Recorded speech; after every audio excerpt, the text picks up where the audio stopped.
just start with telling us what happened in court. Well, in court today, he was first time appearing in front of the district court judge that will handle these cases, and the judge addressed probable cause, found that there was probable cause for the cases to continue, and then also the judge set a bond because at the time of his arrest on these charges, the defendant was on a deferred probation for an assault family member impeding breath, and so a motion to revoke that probation has been filed, and then a new bond was set, an additional bond, I should say, was set of $80,000 on that violation of his probation case. Can you talk about some of the facts, the allegations of this case about what he was doing? Okay. The allegations in this case stem out of a federal investigation of substances that are being imported or smuggled into the United States illegally and that are then being injected into people doing cosmetic treatments or having cosmetic services done. These are not approved by the FDA in any way, shape, or form for use in the human body. And so that investigation then led the investigators to Skinny Sculpt, where complainants had said that they are being injected by the defendant. On multiple occasions, many women have come forward. We knew about several before. In this case, we have alleged that there was a patient who went in February to have injections to increase the size of her buttocks, and that the defendant then injected her with an unknown substance that we don't know what it is, that she became very ill, gravely ill, ultimately over a series of days.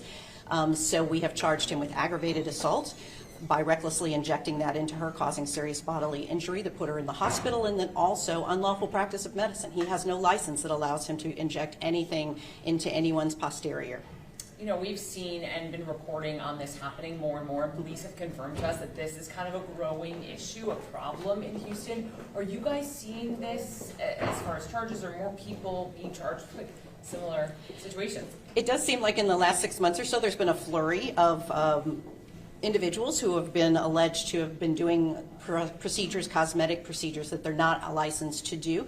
I believe that's the result of a lot of police work that's kind of coming to a head here. I get the cases brought to me. The investigations are done by other people, and so when they come, the investigations come and they come to the Consumer Fraud Division because there are customers who are then being defrauded because they do not know what's being put in them, or in some of the cases they are not being told, they're being told one thing is being put in them and it's not that is ultimately put into them, and they're getting gravely ill and sick in a lot of cases. You had said that there more people have come forward. Would you mind telling us about Sure.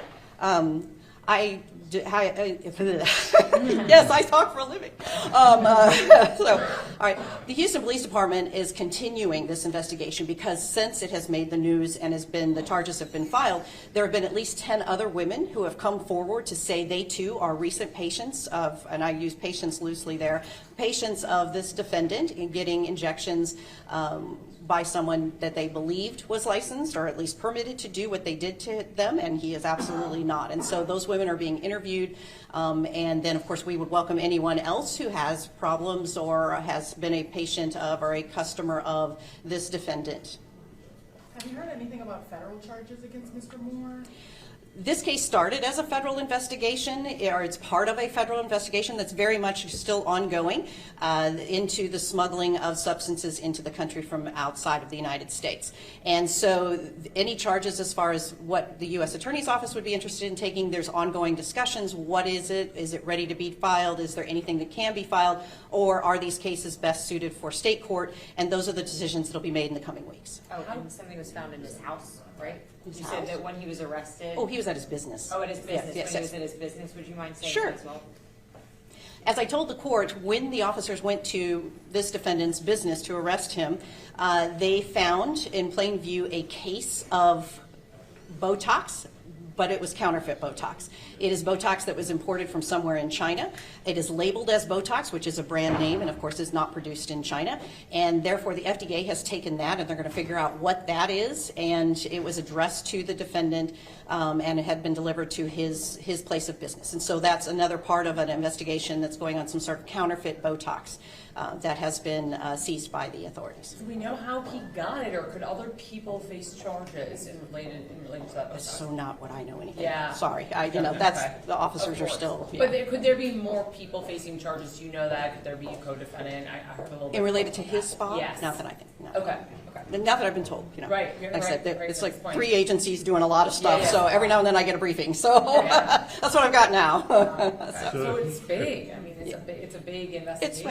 It's far-reaching as far as geographic, right, yeah. So if more victims come forward, would you upgrade the charges or? Because of the ongoing investigation, more charges are definitely possible. If the right victims are here and presenting with all of the things we would need to file a criminal charge, all the facts that would support a criminal charge, we certainly will entertain additional charges if it's warranted.